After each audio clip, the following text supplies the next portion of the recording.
Saludo cordial para todos los que participan de estas meditaciones.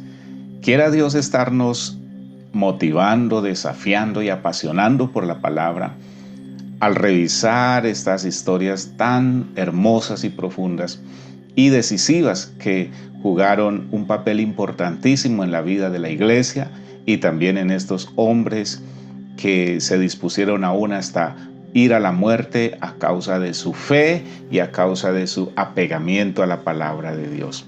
Ruego a Dios que para estos tiempos despierte en nuestros corazones una pasión profunda por su palabra, un anhelo sincero de conocer más a Dios a través de estas verdades de las Escrituras y mucho más en este contexto cuando casi que el mensaje es que esto está pasado de moda, que ya no es tan importante ni en las escuelas para nuestros hijos, ni en las familias.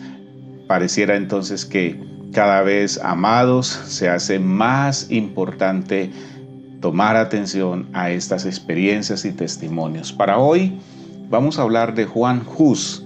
Después de John Wycliffe viene entonces este hombre que nació en 1370 y murió en 1415.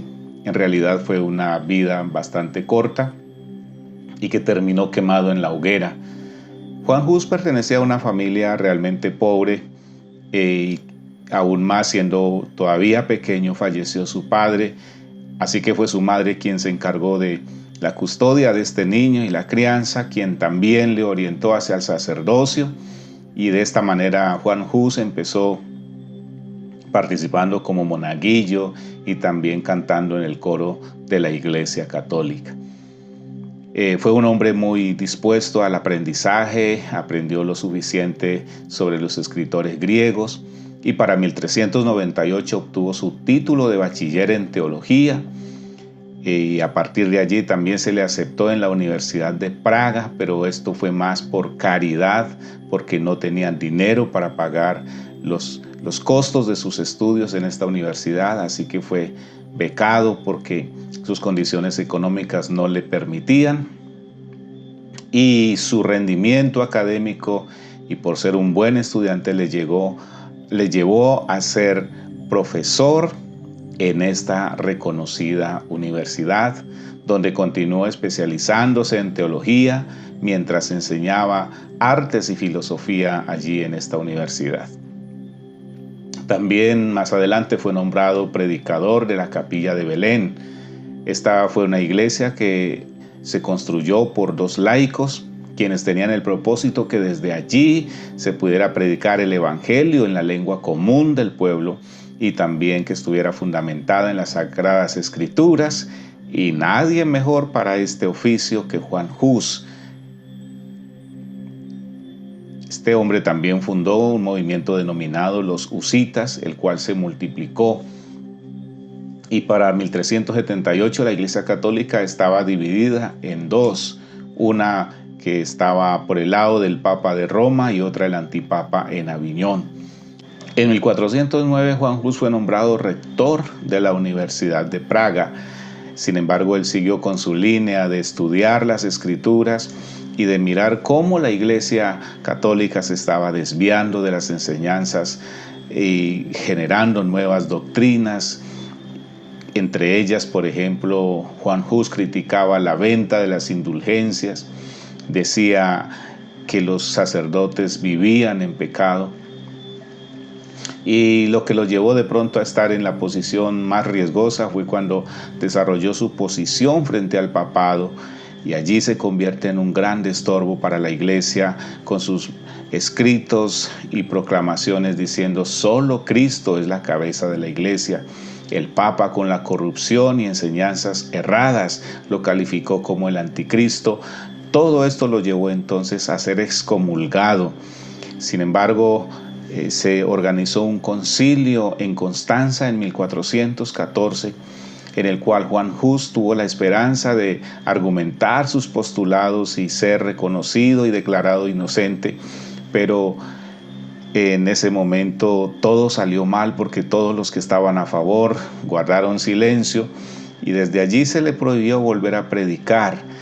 Fue condenado por herejía, encarcelado, degradado de su cargo sacerdotal. Se le prohibió celebrar la misa y predicar, lo que Juan Hus se negó a obedecer. A raíz de esto entonces fue encarcelado, a pesar de que él había llegado a este concilio con un salvoconducto. Al momento de todo esto nadie salió a defenderlo. Luego de pasar en prisión, el 6 de julio de 1415 fue llevado a juicio con el fin que se retractara de su doctrina herética, a lo que Hus se negó rotundamente.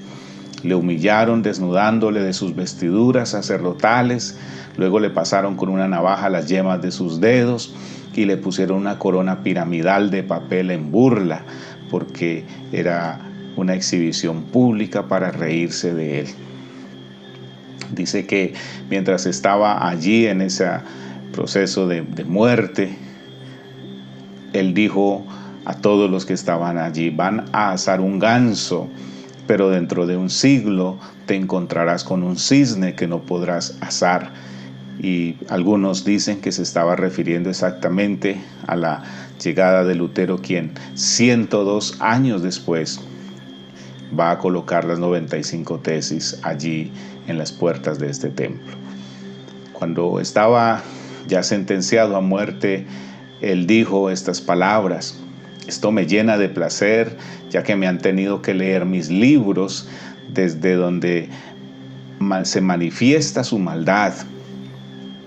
También sé que han leído mis libros con más interés que las Sagradas Escrituras, porque querían encontrar en ellas sus falsas doctrinas.